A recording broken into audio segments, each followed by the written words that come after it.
आप अच्छे होंगे और यूपीपीसीएस की तैयारी कर रहे होंगे। इतिहास की ये श्रृंखला को आगे बढ़ाते हुए आज हमारा जो टॉपिक है वो है सिंधु घाटी की सभ्यता। सिंधु घाटी की सभ्यता से अक्सर प्रश्न पूछे जाते रहते हैं।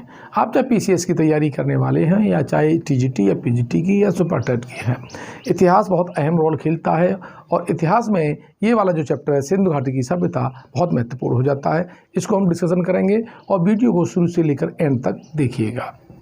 देखिए, हड़प्पा जो सभ्यता है ये सिंधु घाटी जो हड़प्पा सभ्यता सिंधु घाटी की जो सभ्यता है ये प्रथम नगरीय सभ्यता थी। ये दक्षिण एशिया की प्रथम नगरीय सभ्यता इसको माना जाता है। तो हड़प्पा जो सभ्यता है क्या है, एशिया की प्रथम नगरीय सभ्यता है।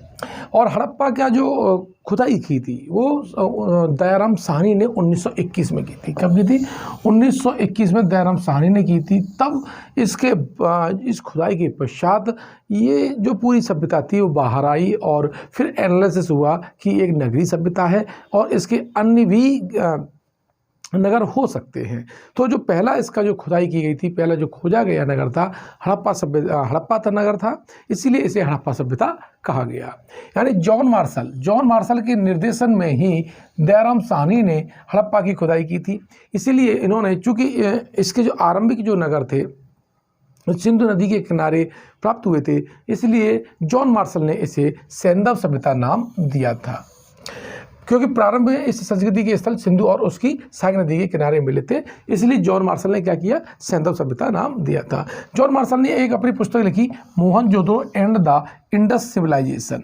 यानी इसमें इन्होंने ये सुझाव दिया था कि अगर इसके अलावा इस जो नदी है सिंधु नदी है, इसकी सहायक नदियों के अलावा दूर कहीं भी अगर नगर मिलते हैं तब इसका नाम भारतीय सभ्यता रखा जाना चाहिए। ये प्रश्न पूछा जा सकता है कि भारतीय सभ्यता किसने नाम दिया था या किसने सिफारिश की थी कि इस सभ्यता का नाम भारतीय सभ्यता रखा जाना चाहिए। तो इसका आंसर हो जाएगा जॉन मार्शल, और उनकी पुस्तक इसमें Mohenjodaro and the Indus civilisation में है। अब सभ्यता के हम नाम की बात कर लेते हैं।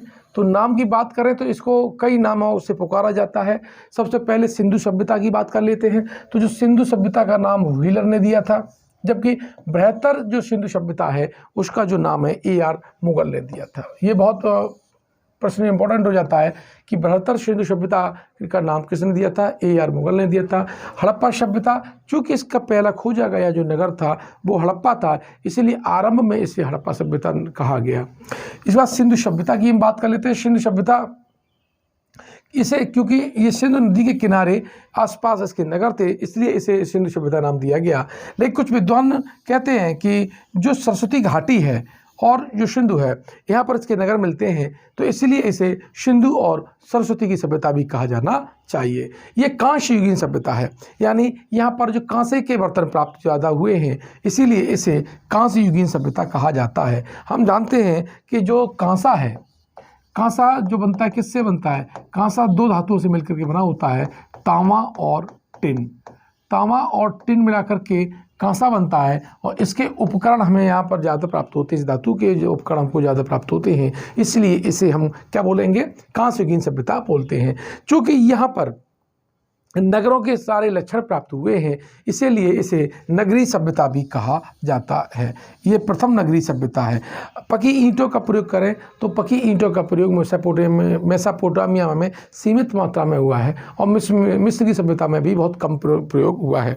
अगर तत्कालीन सभ्यता देखें मिस्र, मेसोपोटामिया और सिंधु घाटी सभ्यता में, तो पकी हुई ईंटों का सबसे ज़्यादा प्रयोग सिंधु घाटी की सभ्यता में हुआ है और बड़ी से बड़ी ईंटों का भी प्रयोग हुआ है विद डायमेंशनल, जो 4:2:1 की अनुपात में है। अब हम इसके अध्ययन कर लेते हैं कि ये किस सभ्यता के समकालीन थी।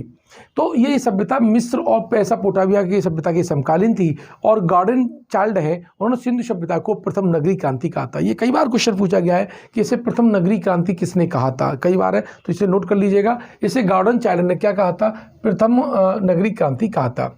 अब सिंधु सभ्यता का जो सर्वाधिक जो संकेंद्रण है वो सरस्वती घाटी में घग्गर हकरा नदी के किनारे है। ये भी क्वेश्चन पूछ लेता है, तो कहाँ पर है, घग्गर और हकरा नदी के किनारे ये स्थित है। अब यहाँ से हम बात करते हैं हड़प्पा टीले की बात में। तो हड़प्पा टीले का जो सबसे पहले जो जिक्र किया है वो चार्ल्स मैसन ने किया था और चार्ल्स मैसन ने 1826 में इस जब वो वहाँ से गुजर रहे थे तो इस टीले का उल्लेख अपना जो एक बुकलेट उन्होंने जारी की थी जिसका नाम था narrative of journeys. Narrative of journeys में हड़प्पा को इन्होंने उल्लेखित किया था, उसका जिक्र किया था। उन्होंने कहा कि 325 ईसा पूर्व सिकंदर और पोरस के बीच में जो युद्ध हुआ था वो यही हुआ था। ये पूछ लेता है प्रश्न कि हड़प्पा नगर के आसपास सिंधु और जो सिकंदर और पोरस का युद्ध हुआ था, इसका उल्लेख किसने किया है? तो इसका उल्लेख कौन हो जाएंगे? चार्ल्स मैसन हो जाते हैं और नैरेटिव ऑफ जर्नीज़ में ये इस बात का उल्लेख करते हैं। 1831 में एक और अंग्रेज यात्री हैं और उनका नाम है अलेक्जेंडर वर्न्स। इन्होंने भी क्या किया? हड़प्पा की यात्रा की थी। 1853 में कर्निंघम महोदय को एक अंग्रेज़ ने हड़प्पा की जो सील है वो प्रोवाइड कराई। उस सील में बरसब बना हुआ था, लेकिन कर्निंघम महोदय उस बरसब में कुबर नहीं था। जैसे आपका जो कोई जानवर होता है, इसके ऊपर जो कुबर बनाता है, ये कुबर नहीं था, इसीलिए उन्होंने कहा ये सील यहाँ की नहीं है, विदेशी है। अर्थात जब उनको आरंभ में कर्निंघम महोदय इसकी जो महत्वता है, सील और सिंधु सभ्यता की जो महत्वता है, उसको समझने में थोड़ा सा असफल रहे हैं। लेकिन हुआ क्या? कर्निंघम ने हड़प्पा को तीन बार इसका दौरा किया था, लेकिन 1856 में डलहौजी के समय, किसके समय? डलहौजी के समय वहाँ ब्रंटन महोदय थे, दो भाई थे, और ये यानी जॉन ब्रंटन और विलियम ब्रंटन ने जो सड़क बन रही थी, कहाँ से कहाँ तक बन रही थी? कराची से लाहौर तक। कराची से लाहौर तक ये सड़क बना रहे थे, वो रेलवे मार्ग बना रहे थे। तो इस पर जो रोड़ी जो यूज होती है, इस रोड़ी के लिए उन्होंने हड़प्पा के टीलों की जो ईंटें थी उनको तोड़ करके उनके टुकड़ों को यूज किया था। तो इस तरह से पहली बार ये सभ्यता बहुत ज़्यादा व्यापक मामले में सामने आई और फिर उनका ध्यान लोगों का गया कि नहीं, यहाँ पर कुछ ना कुछ ऐतिहासिक चीज़ें दबी हुई हैं। 1912 में JF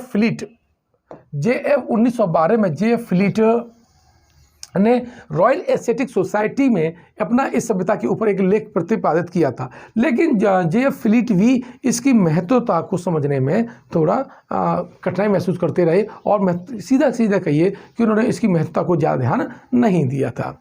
तो इस तरह से हमने आपको बताया कि हड़प्पा टीले का जो आरंभिक इतिहास क्या था। चार्ल्स मैसन ने सबसे पहले इसका जिक्र किया, कई बार प्रश्न में ये पूछा गया है। अब यहाँ पर देख लेते हैं इसका निर्धारण क्या है, यानी इस सभ्यता का काल क्या है। इस सभ्यता के काल में रेडियो कार्बन की तिथि अक्सर पूछी जाती है 3500 से लेकर के 1300 ईसा पूर्व, यानी रेडियो कार्बन तिथि के अकॉर्डिंग इसका जो काल है वो 3500 ईसा पूर्व से लेकर के 1300 ईसा पूर्व आ जाता है। सर मार्टिमर व्हीलर हैं, वो कहते हैं 2500 से 1500 ईसा पूर्व इसका काल रहा है, जबकि DP अग्रवाल इनका बहुत करीब है NCERT के 2350 ईसा पूर्व से लेकर के 1750 ईसा पूर्व है। और यही डेट जो है वो आपकी NCERT मानती है। NCERT भी क्या मानती है कि इसका जो काल है वो 2350 ईसा पूर्व से लेकर के 1750 ईसा पूर्व है। सर जॉन मार्शल, ये चूँकि कूट मिलान के लिए आ सकता है इसलिए सब चीज़ें आपको पढ़नी पड़ेंगी। जॉन मार्शल कहते हैं कि 3250 से लेकर के 2750 ईसा पूर्व इसका शासन रहा है, जबकि मैके कहते हैं कि 2800 से 2500 ईसा पूर्व इसका काल रहा है। MS बत्स कहते हैं कि 3500 से आपका 2500 ईसा पूर्व, जबकि डेल्स महोदय कहते हैं कि 2900 से लेकर के 1900 ईसा पूर्व इसका शासन रहा है। तो विभिन्न विद्वानों ने इसका काल बताया है। आपको DP अग्रवाल, हालांकि सभी इंपॉर्टेंट हैं, लेकिन NCERT का पूछा जा सकता है कि 2350 ईसा पूर्व से लेकर के 1750 ईसा पूर्व इसका समय रहा है। अब इसके नगरों की हम बात करें तो उससे पहले इस सभ्यता के निर्माताओं की बात कर लेते हैं। इस सभ्यता के निर्माताओं में प्रमुख 4 प्रजातियों का उल्लेख हमें प्राप्त होता है। पहली हमारी है प्रोटो ऑस्ट्रेलाइड है। प्रोटो ऑस्ट्रेलाइड जो प्रजाति है वो सिंधु क्षेत्र में आने वाली पहली प्रजाति थी, यानी इस क्षेत्र में सबसे पहले जिस जाति ने प्रवेश किया था वो आपकी प्रोटो ऑस्ट्रेलाइड है। और मध्य भारत के जितने भी SC ST हैं लगभग ये प्रोटो ऑस्ट्रेलाइड हैं। ही प्रजाति के हैं। मोहनजोदड़ो से नर्तकी की मूर्ति प्राप्त हुई है और उसकी भी ये कई बार क्वेश्चन पूछा गया वो किस प्रजाति से संबंधित है, तो उसका आंसर है प्रोटो ऑस्ट्रेलॉइड है। साथ ही भूमध्य सागरी, ये कहा जाता है कि इस सभ्यता के मूल निर्माता थे वो भूमध्य सागरी निर्माता थे, भूमध्य सागरी प्रजाति के लोग थे जिन्हें द्रविड़ भी कहा जाता है। इनको क्या कहा जाता है? द्रविड़ भी कहा जाता है। और दक्षिण भारत में अधिकांश जो लोग रहते हैं द्रविड़ भाषा जो बोलते हैं उन्हीं को कहा गया है कि ये जब ये इस सभ्यता का पतन हुआ ये लोग भारत में दक्षिण की तरफ बढ़ गए और वर्तमान में जो SC/ST जो हैं दक्षिण में वही इसके निर्माता माने जाते हैं। मंगोलॉयड की हम बात कर लेते हैं तो मंगोलॉयड सिक्किम असम हिमालय क्षेत्र में पाई जाने वाली प्रजाति है, लेकिन जो मोहनजोदड़ो से एक हमको प्राप्त हुई है पुरोहित की मूर्ति वो मंगोलॉयड है। यानी पुरोहित की प्राप्ति जो कहाँ से प्राप्त हुई है? मोहनजोदड़ो से जो पुजारी की मूर्ति प्राप्त हुई है ये आपकी मंगोलॉयड है। इसके अलावा एक और एल्पाइन है, सिंध क्षेत्र में, गुजरात में और महाराष्ट्र के दायमाबाद के आसपास इस प्रजाति के साक्ष्य प्राप्त हुए हैं। इस तरह से हमने देखा कि जो 4 प्रकार के प्रजाति यहाँ पाई जाती हैं, तो प्रोटो ऑस्ट्रेलॉइड, आपका मंगोलॉयड, आपका भूमध्य सागरी और एल्पाइन है। यहाँ निग्रोटो भी पाए जाते हैं। यहाँ कौन सी है? निग्रोटो, ठीक है। तो ये 5 प्रजातियां हैं, प्रोटो ऑस्ट्रेलॉइड, भूमध्य सागरी, मंगोलॉयड, एल्पाइन और निग्रोटो है। अब उद्भव की बात कर लेते हैं। तो ये जो सभ्यता के उद्भव की में 2 प्रकार के सिद्धांत हैं। एक है कि जो कुछ जो विद्वान हैं वो ये कहते हैं कि इसका जो उद्भव है यहाँ के लोगों ने ही किया है और ये जो विकास है गांव से लेकर के शहर की तरफ चढ़ा है। लोग कुछ कहते हैं कि ये बाहर से लोग आए हुए थे और उन्होंने इस सभ्यता का विकास किया है। तो स्वदेशी उद्भव की कौन कौन है? स्वदेशी उद्भव वाले कहते हैं Fairservis, Amalananda Ghosh, Allchin, SR Rao और DP अग्रवाल। ये विद्वान मानते हैं कि इस सभ्यता का विकास यहाँ के स्वदेशी लोगों ने किया है, जबकि विदेशी उद्भव के मानते हैं Kramer, Marshall, Wheeler, Gordon Childe, DD Kosambi. ये जो मानते हैं कि इस सभ्यता का विकास विदेशी तत्वों से हुआ है। हम विस्तार कर लेते हैं। इस विस्तार की हम बात करें तो इस सभ्यता का जो उत्तरी यानी नॉर्थ, साउथ, ईस्ट और वेस्ट यानी पश्चिम में, तो पश्चिमी जो है वो आपका सुतका-गैंडोर है। सुतका-गैंडोर ये इसका पश्चिमी स्थल है और ये दास्क नदी के किनारे है। किसके नदी किनारे है? दास्क नदी के किनारे है और ये बलूचिस्तान में है। पाकिस्तान के वर्तमान में जो बलूचिस्तान है वहाँ पर है और इसको सुतका-गैंडोर को हड़प्पा सभ्यता का व्यापारिक चौराहा कहा जाता था। क्या कहा जाता था? व्यापारिक चौराहा कहा जाता था। कई बार ये क्वेश्चन पूछा गया है। इसके अलावा उत्तर की हम बात करें तो उत्तर में आपका मांडा है और मांडा आपका चिनाब नदी के किनारे स्थित है। किस नदी किनारे? चिनाब नदी के किनारे स्थित है और वर्तमान में इसकी पोजीशन जम्मू एंड कश्मीर में है। अगर हम पूर्वी की बात करें तो यहाँ पर आता है आलमगीरपुर। आलमगीरपुर ये आपका वर्तमान में यूपी में है और ये हिंडन नदी के किनारे स्थित है। हिंडन नदी के किनारे है। और हम इसकी दक्षिणी सीमा की हम बात करें तो दक्षिण में दायमाबाद, जो दायमाबाद है ये प्रवरा नदी के किनारे स्थित है। किस नदी किनारे है? प्रवरा नदी के किनारे यहाँ पर ये स्थित है और ये महाराष्ट्र में है। इस तरह से हमने देखा कि ये जो पूरी सभ्यता है, ये जो पूरी जो सभ्यता है वो कैसी है? कांस्य युगीन है। कैसी है? कांस्य युगीन है। अगर हम देखें तो कांस्य युगीन है। यहाँ पर जो मूर्ति प्राप्त हुई हैं वो माता यानी जो लेडीज की ज़्यादा मूर्ति प्राप्त हुई हैं, इसलिए कहा जाता है कि ये जो सभ्यता है वो मात्र सत्तात्मक है। कैसा है? मात्र सत्तात्मक है। नगरों के यहाँ पर लक्षण मिले हैं, इसीलिए इसे नगरीय सभ्यता भी कहा जाता है। तो ये जो इसके जो लक्षण थे कि मात्र सत्तात्मक है, नगरीय है और कांस्य युगीन सभ्यता है, ये अक्सर छोटे छोटे जो एग्जाम हैं उसमें पूछे जाते रहते हैं। आपको शब्दावली पर पकड़ होनी चाहिए, उसके सिद्धांत एंड कोर कंसेप्ट पर पकड़ होनी चाहिए, ताकि आजकल जब कंसेप्चुअली क्वेश्चन जाता है तब आपसे वहाँ प्रश्न बन जाए। फ्रैक्चर होगा तो आपसे आसानी से कर देंगे, लेकिन कंसेप्चुअली सिद्धांत पूर्ण भी प्रश्न आपसे बनने चाहिए। नेक्स्ट अब देखते हैं। तो हमारा सबसे पहले सभ्यता का विस्तार मैंने आपको बता दिया था, लेकिन सभ्यता के विस्तार की हम बात करें तो आपका अफगानिस्तान की बात कहाँ पर है? तो अफगानिस्तान में अपवाद स्वरूप दो आपके नगर मिलते हैं, सोरथुगई और आपका मुंडी गाग। लेकिन हमें पूरा याद करना पड़ेगा कि गुजरात में कौन से थे, हरियाणा में कौन से थे, पंजाब में कौन से थे। यहाँ से प्रश्न 100% बनता है। ध्यान रखिएगा, अगर आप पीजीटी टीजीटी में हैं तो ये प्रश्न इस साल पूछे जाने की प्रबल संभावना है। अफगानिस्तान की बात करें तो इसमें सोरथुगई और मुंडी गाग ये दो नगर आपको यहाँ से प्राप्त हुए हैं, ये अफगानिस्तान में है। जबकि पाकिस्तान की हम बात करें तो पाकिस्तान के दक्षिणी बलूचिस्तान में, देखिए आपका जो पाकिस्तान है वो इस तरह से मान लो, ये अगर पाकिस्तान है तो ये वाला पंजाब है, ये वाला जो क्षेत्र सिंध है, ठीक है, ये पंजाब है, और ये वाला जो इलाका है वो बलूचिस्तान है। कौन सा है? बलूचिस्तान है। तो इस तरह से ये आपको बलूचिस्तान में कौन कौन से हैं, तो बलूचिस्तान में सुतका गैंडोर, सोतकाकोप, बालाकोट, नौनदौरी और डाबरकोट। ध्यान रखना, ये बहुत पूछ लेता है कि बलूचिस्तान में कौन सा है, सिंध में कौन सा है, पंजाब में कौन सा है, पाकिस्तानी पंजाब में कौन सा है और भारतीय पंजाब में कौन सा है। सुतका गैंडोर, सोतकाकोप, बालाकोट, नौनदौरी और डाबरकोट ये दक्षिणी बलूचिस्तान में है।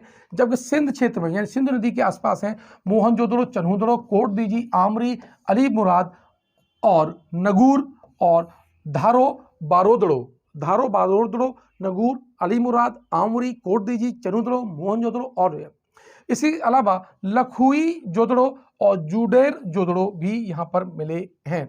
पंजाब की बात करें, लेकिन ये पाकिस्तानी पंजाब है। कौन सा है? पाकिस्तानी पंजाब है। यहाँ पर हड़प्पा, डेरा इस्माइल खां, रहमान डेरी, गुमला, जलीलपुर और चकपुर बाने सयाल ये जो प्राप्त हुए हैं ये कहाँ पर हैं? पाकिस्तानी पंजाब में है। इंपॉर्टेंट है, ध्यान रखिएगा, इसे फिगर में बना के आप रखिएगा। अब हरियाणा की हम बात कर लेते हैं। तो हरियाणा में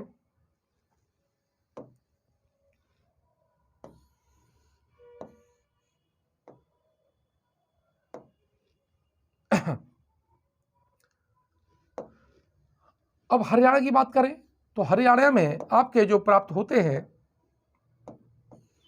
राखीगढ़ी, जो कि सिंधु घाटी सभ्यता का सबसे बड़ा केंद्र है, नगर है। अभी यहाँ पर शिंदे के नेतृत्व में यहाँ पर खुदाई हुई थी। और सिसवल, कुणाल, बनावली, मीताथल, बालू, फरमना, बेदबा, पुथी सेमन, अचिन, हिंडोल, झिंझर, मिस्री, मोरवाला, सोफ, कसानी ये आपके हरियाणा से प्राप्त है। लेकिन धारणा राखीगढ़ी, बनावली, कुणाल और मीताथल ज़्यादा पूछे जाते हैं। भारतीय पंजाब की बात करें तो इसमें रूपनगर यानी रोपड़ का जो आधुनिक नाम है रूपनगर है। और आज़ादी के बाद सबसे पहला जो खुदाई हुई थी भारत में वो रूपनगर यानी रोपड़ की हुई थी। कोटला निहंग खान, चक 86, बाड़ा संगोल और ढेर माजरा भारतीय पंजाब के सारे इंपॉर्टेंट हैं। इसके अलावा ढालेबा, गुरनील कला, लक्ष्मी खाला, हसनपुर द्वितीय तथा बगलिया यांडा थे भी आपके भारतीय पंजाब में नए खोजे गए स्थल हैं। अगर जम्मू कश्मीर की हम बात करें तो जम्मू कश्मीर में आपका मांडा है जो कि चिनाब नदी के किनारे मैंने आपको बताया था। और राजस्थान की बात करें तो कालीबंगा, बालाथल और तरखान वाला डेरा यानी कालीबंगा, बालाथल, तरखान वाला डेरा। और उत्तर प्रदेश की हम बात करें तो आलमगीरपुर जो मेरठ में है, बड़गांव और हुलास जो आपके सहारनपुर में है, मांडी जो मुजफ्फरनगर है। ये बहुत पूछा जाता है ना। जम्मू कश्मीर में मांडा है और उत्तर प्रदेश में मांडी है। और एक नया अभी आया, इस पर एक वेब सीरीज बनी है सनौली, और सनौली जो है वो आपके बागपत में है। तो ये इस तरह से आपने पूरा सेक्शन पढ़ा होगा। इसे बार बार वीडियो को देखिएगा और स्थल को मैप में भरने की कोशिश कीजिएगा। अब बात कर लेते हैं गुजरात में। तो गुजरात में देखिए इस तरह से आप गुजरात का नक्शा देखेंगे, ये आपकी खंबात की खाड़ी है और ये कच्छ का रण है, ये कच्छ का रण है और ये आपका काठियावाड़ है। तो यहाँ पर दो जगह मिलते हैं, काठियावाड़ है।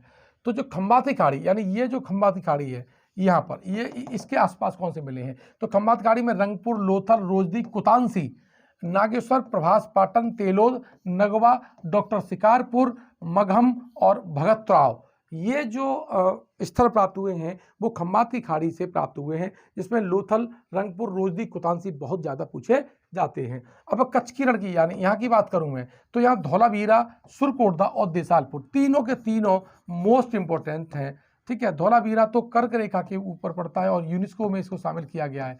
तो ये क्वेश्चन पूछ लेता है कर्क रेखा के पास नज़दीक कौन सा स्थल है, तो धौलावीरा है। और महाराष्ट्र की हम बात करें तो एकमात्र यहाँ पर हमें दिखाई देता है दाइमाबाद, जो हमारी इस सिंधु सभ्यता का दक्षिणतम भाग भी है। इस तरह से हमने पहले इस वीडियो में ये पढ़ा कि इसका विस्तार कहाँ था, इसकी निर्माता कौन थे, पहली बार इसका जिक्र किसने किया। अब अगले वीडियो में हम पढ़ेंगे कि कौन कौन से प्रमुख नगर यहाँ पर मिले हैं। अगर आप हमारे चैनल पर पहली बार आए हैं तो चैनल को सब्सक्राइब कीजिएगा, अपने मित्रों को शेयर कीजिएगा और जब भी आप वीडियो देखें तो पूरा वीडियो देखिएगा। हमारा सारा जो लिंक है, जो भी आप हमसे चाहते हैं वो कमेंट बॉक्स में लिख सकते हैं और